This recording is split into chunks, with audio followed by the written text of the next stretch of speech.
കേറ്ററ്റ് ഇനി പറ്റില്ല. പറയാനുള്ള കാരണമെന്ന് വെച്ചാൽ നമ്മുടെ താൽക്കാലിക ഉത്തര സൂചികയിൽ എന്തെങ്കിലും തെറ്റുകളുണ്ടെങ്കിൽ ചൂണ്ടിക്കാണിക്കാനുള്ള നിങ്ങളുടെ അവസരം ഇന്ന് തീരുകയാണ്. അതായത് 10-ാം തീയതിയാണ് ഇന്ന് ബുധനാഴ്ച വൈകുന്നേരം 5 മണിവരെ മാത്രമേ നിങ്ങൾക്ക് പരാതിപ്പെടാൻ സാധിക്കുകയുള്ളൂ.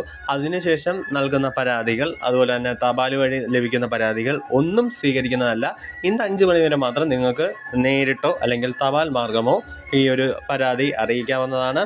അതിന്മേൽ നിങ്ങൾക്ക് മാർക്ക് കിട്ടുമെന്നുള്ളത് അവസാനം ഈ ഒരു നിമിഷവും നിങ്ങളെ സൂചിപ്പിക്കുന്നു. ഓക്കെ.